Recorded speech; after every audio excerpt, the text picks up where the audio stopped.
Capítulo 10. 5 da tradição ocidental, o cristianismo das origens. É este o ponto a partir do qual se produz a decadência. No capítulo anterior, sublinhamos os fatores que desempenharam em Roma o papel de uma força central, num desenvolvimento complexo, em que as influências heterogéneas só puderam atuar de uma maneira fragmentária, frente ao que, atuando por detrás dos bastidores do humano, deu a Roma a sua fisionomia específica. Ora, esta Roma ariana, que se tinha emancipado das suas raízes aborígenes, atlânticas e etrusco-pelágicas, que tinha destruído um por um os grandes centros da civilização meridional, que tinha desprezado os filósofos gregos e banido os pitagóricos, que, por fim, tinha proscrito os bacanais e reagido contra as primeiras vanguardas das divindades alexandrinas, a Roma sagrada, patrícia e viril do Ius, do Faz e do Mós, vai-se submetendo cada vez mais à invasão dos cultos asiáticos desordenados, que se infiltram rapidamente na vida do Império, alterando as suas estruturas. E aí se reencontrarão os símbolos da Mãe, todas as variedades das divindades místico-panteístas do Sul, nas suas formas mais bastardas, já bem afastadas da clareza métrica das origens, associadas à corrupção dos costumes e da virtus romana íntima, e, mais ainda, à corrupção das instituições. Este processo de desagregação acaba por atingir a própria ideia imperial, cujo conteúdo sacral se mantém, mas apenas como um símbolo, usado por uma corrente turva e caótica, como um carisma a que claramente corresponde à dignidade dos que são marcados por ele. Histórica e politicamente, os próprios representantes do Império trabalham agora numa direção oposta da que teria exigido a defesa e a reafirmação do Império enquanto ordem sólida e orgânica. Em vez de reagirem, de selecionarem e de reunirem os elementos sobreviventes da raça de Roma no centro do Estado, para fazerem frente adequadamente ao embate das forças que afluíam ao Império, os Césares dedicaram-se a uma obra de centralização absolutista e de nivelamento. O Senado perdeu a sua autoridade e acabou por abolir a distinção entre os cidadãos romanos, os cidadãos latinos e a massa dos outros súditos, declarando todos cidadãos romanos. E pensou-se que um despotismo assente na ditadura militar, juntamente com uma estrutura burocrático-administrativa sem alma, poderia manter o ecúmeno romano praticamente reduzido a uma massa desarticulada e cosmopolita. O aparecimento esporádico de figuras que possuíram características de grandeza, evocando a antiga dignidade romana, que de qualquer maneira encarnaram fragmentos de natureza sideral e da qualidade de pedra, que conservaram a compreensão do que tinha sido a sabedoria e que por vezes receberam, até ao imperador Juliano, a consagração iniciática, não conseguiu opor nada de decisivo ao processo geral de decadência. O período imperial mostra-nos, no seu desenvolvimento, esta dualidade contraditória. De um lado, uma teologia, uma metafísica e uma liturgia da soberania que vão tomando uma forma cada vez mais precisa, continua-se a fazer referência a uma nova idade do ouro. Cada César é aclamado como o expectate veni. A sua aparição tem o caráter de um acontecimento místico, Adventus Augusti, marcada por prodígios na própria ordem da natureza, tal como os sinais nefastos acompanham o seu declínio. Ele é Reditor Lucis Aeternae, Constantio Cloro, é novamente Pontifex Maximus, o que recebeu do deus olímpico o Império Universal simbolizado por uma esfera. É a ele que pertencem a coroa radiante do Sol e o cetro de Rei do Céu. As suas leis são consideradas como santas e divinas. No próprio Senado, o cerimonial que lhe é consagrado tem um caráter litúrgico. A sua imagem é adorada nos templos das diferentes províncias, tal como a que figura nas insígnias das legiões, como supremo ponto de referência da Fides e do culto dos soldados, e como símbolo da unidade do Império.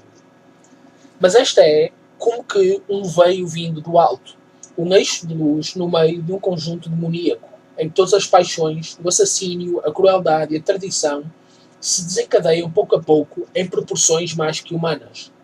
É um pano de fundo que se torna cada vez mais trágico, sangrento e delicerado à medida que se vai avançando no Baixo Império, apesar do aparecimento esporádico de chefes duramente forjados, capazes, apesar de tudo, de se imporem no mundo que agora já vacilava e se desmoronava. Nestas condições, Era inevitável que chegasse um momento em que a facção imperial, no fundo, só poderia sobreviver como uma sombra de si mesma. Roma permaneceu-lhe fiel, quase desesperadamente, no mundo abalado por convulsões assustadoras. Porém, na realidade, o trono estava vazio. A tudo isto devia acrescentar-se a ação superadora do cristianismo. Se não se deve ignorar a complexidade e a heterogeneidade dos elementos presentes no cristianismo das origens, no entanto não se pode desconhecer a antítese que existe entre as forças e o patos que nele predominam e o espírito ariano-romano originário. Aqui, nesta parte da presente obra, já não se trata de isolar os elementos tradicionais presentes numa ou noutra civilização histórica. Trata-se antes de descobrir em que função, segundo qual espírito, agiram no seu conjunto as correntes históricas. Assim, a presença de alguns elementos tradicionais no cristianismo, e em seguida, e numa medida muito maior, no catolicismo, não nos deve impedir reconhecer o caráter destruidor próprio destas duas correntes.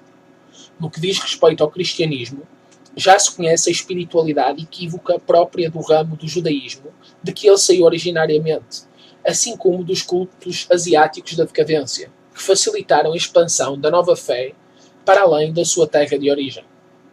Quanto ao primeiro ponto, o antecedente imediato do cristianismo não é o judaísmo tradicional, mas sim o profetismo e correntes semelhantes, em que predominam as noções de pecado e de expiação, em que se exprime uma forma desesperada de espiritualidade, em que o tipo guerreiro de Messias, como emanação do Deus dos exércitos, é substituído pelo tipo de Messias como o Filho do Homem, predestinado para servir de vítima expiatória, o perseguido, a esperança dos aflitos e dos rejeitados, o objeto de uma ansiedade confusa e estática da alma. Sabe-se que foi precisamente num ambiente saturado deste patos messiânico que se tornou pandémico devido à pregação profética e aos diferentes apocalipses que a figura mística de Jesus Cristo tomou forma originariamente e desenvolveu o seu poder. Foi concentrando-se nela como figura do Salvador, rompendo com a lei, ou seja, com a ortodoxia judaica, que o cristianismo primitivo, na realidade, deveria retomar no estado puro muitos temas típicos da alma semita em geral, que já tivemos ocasião de analisar. Temas característicos de um tipo humano dilacerado e particularmente apropriado para atuarem como um vírus antitradicional, sobretudo em relação a uma tradição como a tradição romana. Como o paulinismo, estes elementos, de qualquer modo, foram universalizados e postos em situação de atuar independentemente das suas origens. Quanto ao orfismo, ele favoreceu a aceitação do cristianismo em diversas zonas do mundo antigo, não enquanto antiga doutrina iniciática dos mistérios, mas sim como profanação desta, solidária com o avanço dos cultos da decadência mediterrânica, em que tinha igualmente tomado forma a ideia da salvação, no sentido simplesmente religioso do termo, e em que se tinha afirmado o ideal de uma religião aberta a todos, estranha a qualquer conceito de raça, de tradição e de casta, ou seja, indo com efeito ao encontro dos que não tinham nem raça, nem tradição, nem casta. Nesta massa, juntamente com a ação concomitante dos cultos universalistas de proveniência oriental, foi-se difundido cada vez mais uma necessidade confusa, até aparecer na figura do fundador do cristianismo, por assim dizer, o que produziu a precipitação catalítica, a cristalização do que saturava a atmosfera, e a partir de então já não se tratou de um estado e de uma influência difusa, mas sim de uma força precisa frente a outra força. Doutrinalmente, o cristianismo apresenta-se como uma forma desesperada do dionismo. Tendo-se formado essencialmente com vista a adaptar-se a um tipo humano dilacerado, utilizou como alavanca a parte irracional do ser e, em vez das vias de elevação heroica sapiensal, a iniciática, colocou como órgão essencial a fé, impulso de uma alma agitada e abalada, impelida confusamente para o sobrenatural. Com as suas sugestões relativas à vinda iminente do reino, com as suas imagens evocando uma alternativa de salvação eterna ou de condenação eterna, o cristianismo das origens teve a tendência para exasperar a crise desse tipo humano e para potenciar o impulso da fé até que, através do símbolo da salvação e da redenção no Cristo crucificado, se abrisse uma via de libertação. Se no símbolo cristão surgem os vestígios de um esquema inspirado nos antigos mistérios, com referências ao orfismo e a correntes análogas, É característico da nova religião que ela utiliza este esquema num plano já não iniciático, mas sim essencialmente afetivo e, no máximo, confusamente místico. É por isso que, de um certo ponto de vista, é exato dizer que com o cristianismo Deus se fez homem.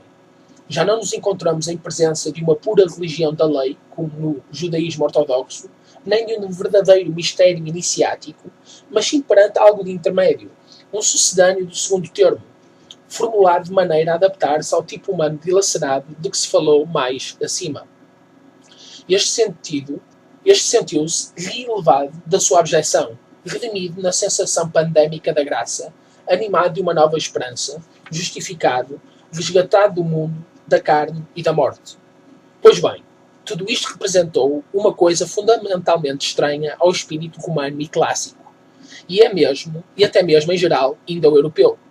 Historicamente, significou o predomínio do pathos sobre o ethos, a equívoca emocional soteriologia que o elevado porte do patriciado sagrado romano e o estilo severo dos juristas, dos chefes e dos sábios pagãos sempre tinha combatido. O Deus já não era o símbolo de uma essência isenta de paixão e de alteração, que cria uma distância em relação a tudo, o que é simplesmente humano, nem o Deus dos patrícios que se evoca de pé, que se eleva à cabeça das legiões e se encarna no vencedor. O que se encontra em primeiro lugar é antes uma figura que, na sua paixão, retoma e afirma, em termos exclusivistas, ninguém chega ao Pai senão através de mim, eu sou o caminho, a verdade e a vida, o tema pelágico-dionisíaco dos deuses sacrificados, dos deuses que morrem e renascem às sombras das grandes mães. O próprio mito do nascimento de uma virgem ressente-se de uma influência análoga e evoca a recordação de deusas que, tal como a Gaia isiodiniana, geram sem esposo. E em relação a isto, é significativo o papel relevante que no desenvolvimento do cristianismo deveria assumir o culto da Mãe de Deus, da Virgem Divina. No catolicismo, Maria, a Mãe de Deus, é a Rainha dos Anjos, de todos os santos, do mundo e até mesmo dos infernos. É igualmente considerada como a Mãe, por adoção, de todos os homens, como a Rainha do mundo, que concede todas as graças.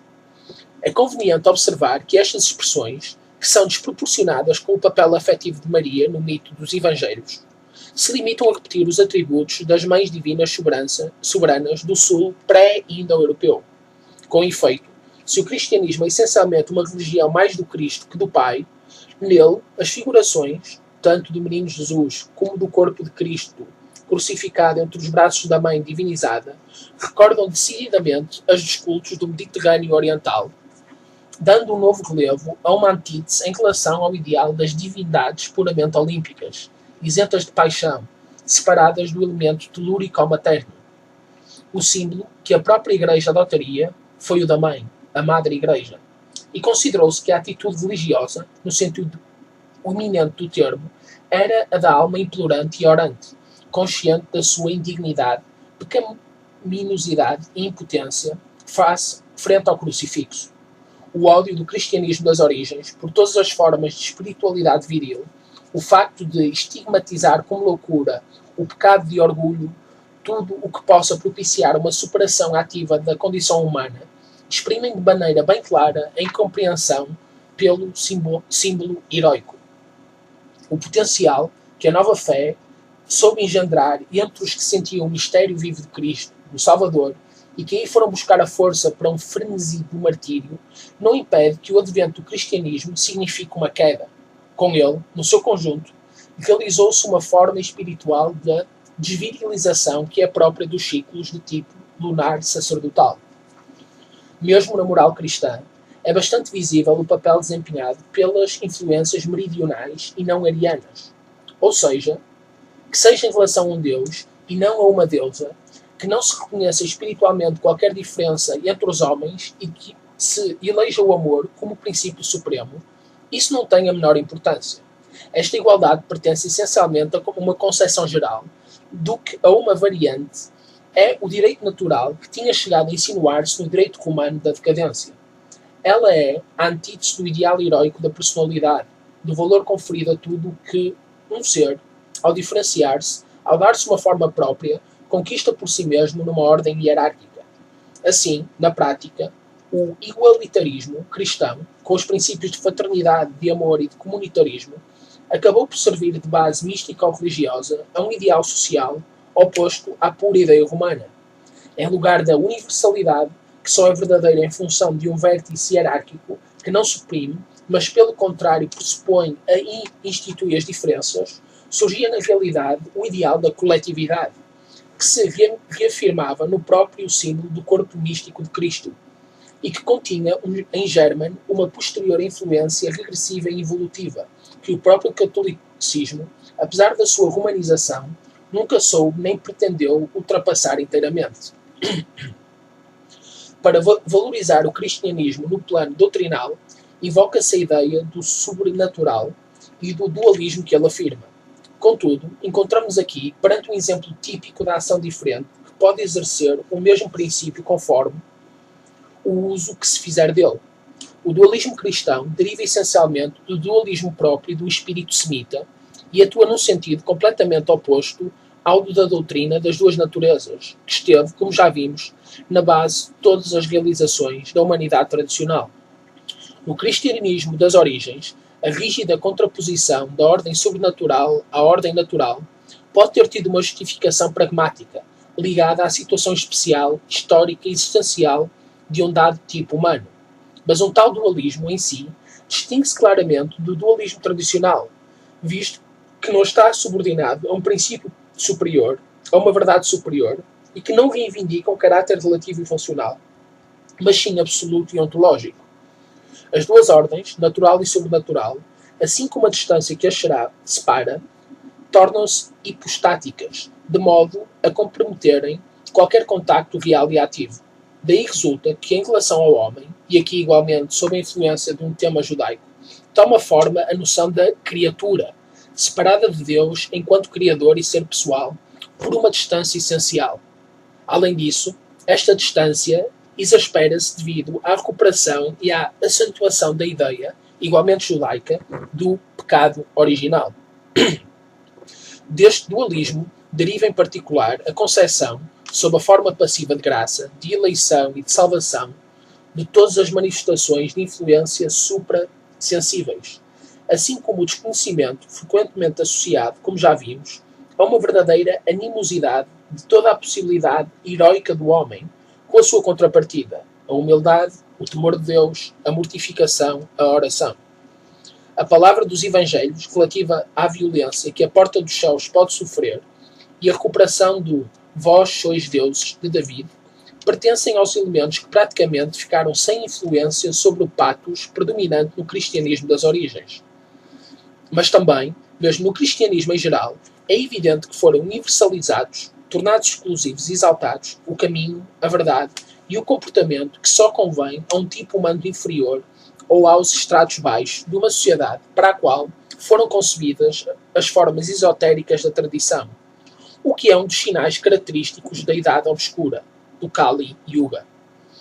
Tudo isto diz respeito às relações do homem com o divino. A segunda consequência do dualismo cristão foi a desacralização e a perda da alma da natureza. O sobrenaturalismo cristão fez com que os mitos naturais da antiguidade deixassem, de uma vez por todas, de ser compreendidos.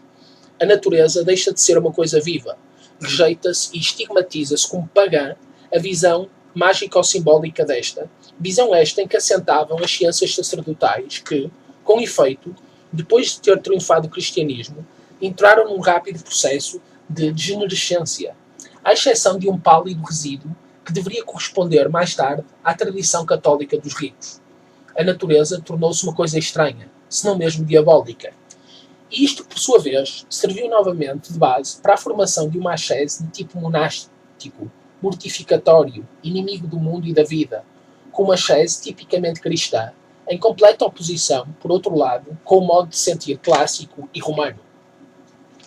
A terceira consequência diz respeito ao domínio político.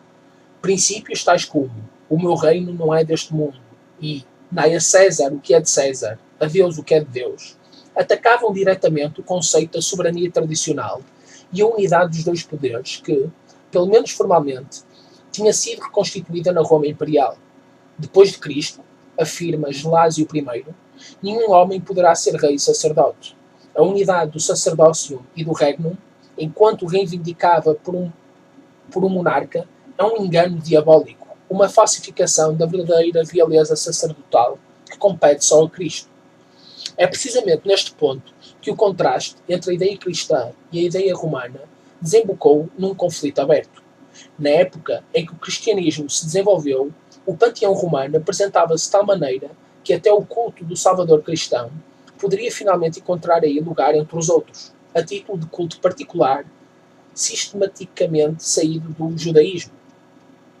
Como já dissemos, era próprio da universalidade imperial exercer uma função superior unificadora e ordenadora, para além de todo o culto especial, que ela não tinha necessidade de negar. Requeria-se, no entanto, um ato que atestasse uma fides, uma lealdade supraordenada, em relação ao princípio do alto, encarnado pelo representante do Império, o Augustus. Foi precisamente este ato, o rito da oferenda sacrificial perante o símbolo imperial, que os cristãos se recusaram a cumprir, declarando-o incompatível com a sua fé. E foi só por isso que se verificou uma epidemia de mártires, que ao magistrado romano devia ter parecido uma pura loucura. Com esta atitude, a nova crença, pelo contrário, declarava-se. Frente a uma universalidade, afirmava-se uma outra universalidade oposta, assente na fratura dualista. A concepção hierárquica tradicional de que, sendo todo o poder proveniente do alto, o lealismo tinha uma sanção sobrenatural e um valor religioso, era atacada pela base. Neste mundo do pecado, só há lugar para uma civitas diaboli. A civitas Dei, o estado divino, encontra-se num plano separado.